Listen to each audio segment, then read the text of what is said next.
সিধাই থানার অন্তর্গত ছেচুরিয়া বাজার এলাকায় একটি পুকুর থেকে অজ্ঞাত পরিচয় এক ব্যক্তির মৃতদেহ উদ্ধারের ঘটনায় চাঞ্চল্য ছড়িয়েছে। স্থানীয় সূত্রে জানা গেছে, সোমবার সকালে ছেচুরিয়া বাজার সংলগ্ন একটি পুকুরের জলে ভাসমান অবস্থায় ওই ব্যক্তির দেহ দেখতে পান স্থানীয় বাসিন্দারা। খবর ছড়িয়ে পড়তেই ঘটনাস্থলে ভিড় জমে যায়। পরে খবর দেওয়া হয় পুলিশকে। ঘটনাস্থলে পৌঁছে পুলিশ মৃতদেহটি উদ্ধার করে এবং ঘটনার তদন্ত শুরু করেছে। মৃত ব্যক্তির পরিচয় এখনো জানা যায়নি।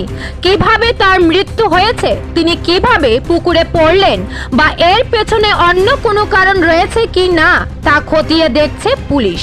মৃতদেহ ময়নাতদন্তে পাঠানো হবে বলে জানা গেছে। তদন্তের পরই মৃত্যুর প্রকৃত কারণ স্পষ্ট হবে। আমরা ছেচুরিয়া বাজার পাড়া এখানে অজ্ঞাত পরিচয় একজন লোক মৃতদেহ দেখতে পাইছি। আমরা এখানে এলাকার মানুষের এরকম কোনো নিখোঁজ নেই। কোথার থেকে কে বা কারা কী করছে আমরা জানি না। তো আমরা দেখার পরে পুলিশে ইনফর্ম করছি।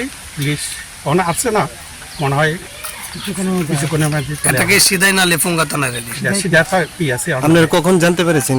ওই তো মিনিট 10-15 মিনিটের ফলে আমরা জানতে পারলাম। আচ্ছা, মানে এই জায়গাটার নাম কি বলছেন? এটা ছেচুরিয়া বাজারে, বাজার পাড়ায়। আপনাদের এখানে কোনো ধরনের নিখোঁজ ব্যক্তি ব্যক্তি নাই। আমরা এখানে কি মনে হচ্ছে প্রাথমিক ভাবে, কি মনে হচ্ছে? মনে হয় কোথার থেকে কেউ মার্ডার করে বা কোনো কিছু করে এনে ফেলে রেখেছে কিনা। আপনার কি নাম দাদা? আমার নাম Jiban Das. Bureau report, Asian time.